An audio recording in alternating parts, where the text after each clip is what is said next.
Good morning and welcome to a presentation by the Judicial Branch of the Virgin Islands regarding how to correctly e-serve your filing. My name is Kevin Williams, Assistant Administrator of Court, and joined with me today is Ms. Tamara Charles, Clerk of the Court for the Superior Court of the Virgin Islands. In today's presentation, we want to cover a few topics. Information banners that are displayed in the Virgin Islands electronic filing system, conventional versus electronic service, common issues that e-filers have, potential issues with improper service, court verification of service. This presentation is being made to assist the filers with ensuring that they can properly fill out the filing screen to designate who should get service and to ensure that the opposing counsel do indeed receive the notification of your filing. The screen that we have before us is the informational banners. They are blue, denoted throughout the electronic filing system that will give you additional information to get past that particular screen. We see one example at the top where it provides you with examples of how to properly format your case numbers, whether for the Superior Court or the Supreme Court. Dashes and leading zeros are required. The next information banner is the one that refers to service recipients, and it lets you know, please ensure that all applicable parties have been added to the electronic service recipients area to ensure service. If our parties applicable for electronic service is not presented, please use the Add Electronic Service Recipients options to search for their name.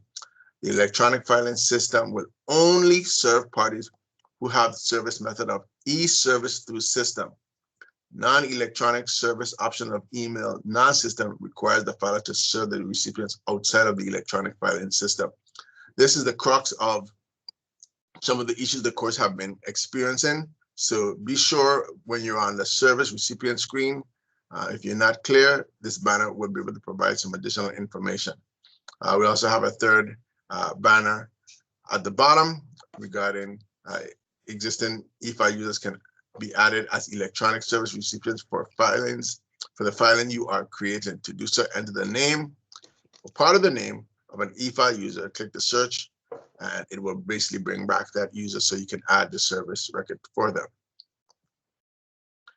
Just going on some terminologies to be clear: electronic service versus non-electronic service.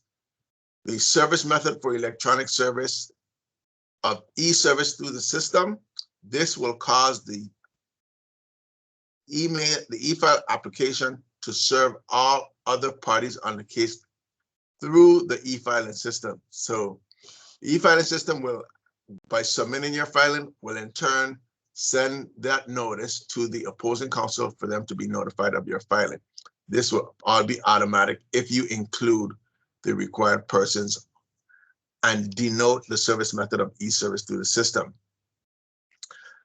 On this particular screen, the system may default to the parties on the case, but if you find that an opposing counsel that you know needs to be served and is not there, you can add additional parties on that screen to ensure that everyone is served through the system. Non-electronic service denotes the service methods of either conventional or email non-system. If you select the service method of conventional, it means that you are making service through personal service, mail, through a process server outside of the system.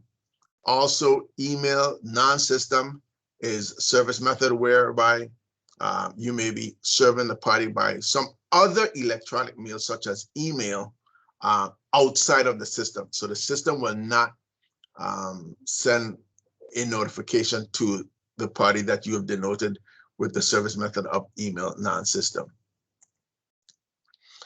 Here's an example of, the screens where you see the service information. At the very top, you'll see electronic service recipients and the options of eService through the system. Selecting this service method again, everyone at this top will get service through the eFile application. Down here, you'll see the option to add electronic service, and then the bottom half of the screen, you see the non-electronic service recipients area, where you can denote individuals who may be conventionally served or email non-system. These would generally be individuals who are not required through the court rules to mandatory e-file. All attorneys who are required by the court rules to mandatory e-file should be served at the top here through electronic service recipients mean. So the bottom may be pro se litigants or other individuals who may not have opted into e-file through the court's e-file application. If you find individuals' names that are not there, you can also have the option to add non-electronic service recipients as well.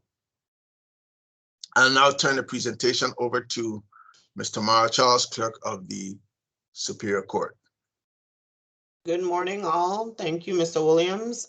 We are just going to identify some of the common issues that we're observing with e-filers.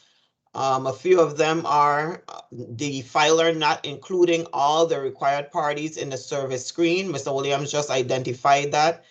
We're also observing filers serving themselves. That will continue to have you have multiple emails, unnecessary multiple emails. You do not need to serve yourself if you're the filer. A filer serving support staff instead of the counsel of record. We are noting that in many instances. What if the attorney record is displayed in a non-electronic recipient area but should be in an electronic service area? We will show you an example of how you could accomplish that. We're also noticing that you're selecting the non-electronic service but not conventionally following through with serving the recipient. So you may have elected to serve the recipient by email non-system. However, there's no proof or any indication that that was actually done, that service was actually done. We just have some questions, or the e-file desk, help desk. We notice we have decreased with the e-file help, but we're still having issues with everyone understanding e-service through the system. We're going to also show you how to add service recipients in the event that you're having concerns or issues with that. In this slide, there's a common error that's appearing among the filers where you're serving support staff instead of opposing counsel. In this example, we showed that this attorney served the support staff instead of the opposing counsel, who appears at the bottom of the electronic service area. The attorney in this instance appeared in a non-electronic service area and should have been added to the electronic service recipient area. This other slide helps you with if you're serving a self-represented party. So Mr. Williams mentioned if the party is pro se, most likely they will appear down at the non-electronic service area.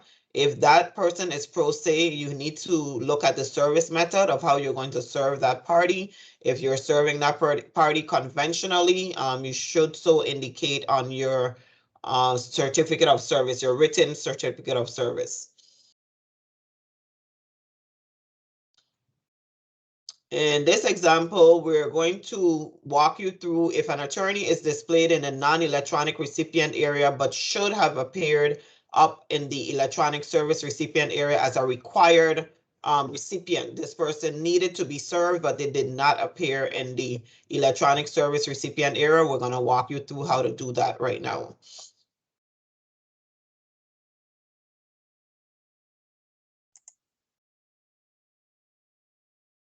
So in this example, once you are at the screen where you have the electronic service recipients, you are going to elect or select add electronic service recipients, and it takes you to this screen.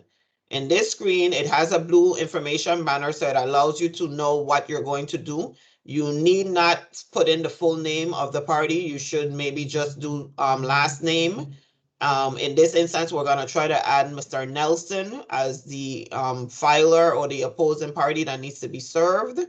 So once we search, we're going to put Mr. Nelson's name and then click search.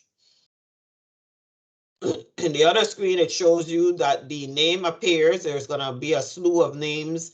All you would need to do is identify the actual filer or person that you're trying to serve. We note that it's Brett Nelson in this instance as an example. And the right side of the screen shows you that once I click search and I added him or saved, it actually put his name under the electronic service recipients area. There is a question always, okay, well, what happens if he stays in the non-electronic area? You could put not served in that area, but in the upper hand side of electronic service recipients, you should choose electronic service. I think the option is email through system or eService through system. That would allow the court to verify that. Okay, so we are experiencing issues with improper or non-service with the filing. So we just wanted to point out some potential issues. Your written certificate of service should match what was actually served. Opposing counsels may not be aware of your filing and it would cause court delays. We've seen that in most recent, that court, schedules may have to be continued because of a non-service. We are going to be forced to potentially reject these filings if they do not comport with the rules or if they don't match, if your certificate of service does not match what is in the electronic filing system. And of course, ultimately, counsels may face sanctions by the judge. This example is an example of an accurately filed filing. The filer has indicated in their written certificate of service below that they served the party or the counsel through the Superior Court C-Track e-filing system, and they put the information there based on what is up at the top. This party information, I'll show you in a later screen that the party information does appear on the case. You could verify that on your own, as well as the court could verify that, yes, this attorney should have been served because he is an attorney for one of the parties.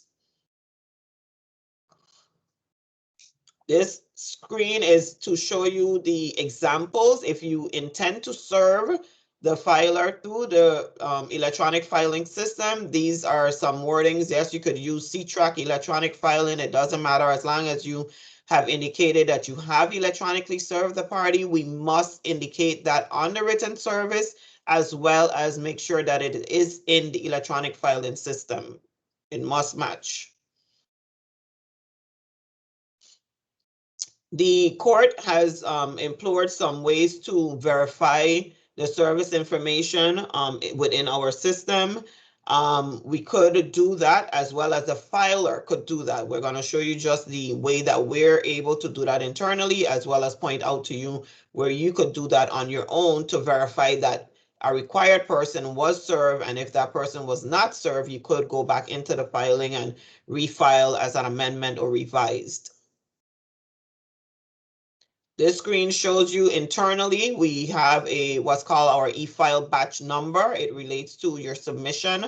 When you submitted that filing, we could go back into that e-file batch number and look at your original filing. Not only can we look at your original filing, we could look at the way that you initially selected the service method through the system. This filing is accurately reflected where the attorney has indicated that the opposing counsels have been served through eService through the system. Another way for verification is you on your own as a filer could verify in your filing summary when you're filing. You have the ability to verify the service information by going to the filing summary. A little midways into the screen, you'll see electronic service recipients or non-electronic service recipients, as well as it would show you the service method that you elected when you were filing.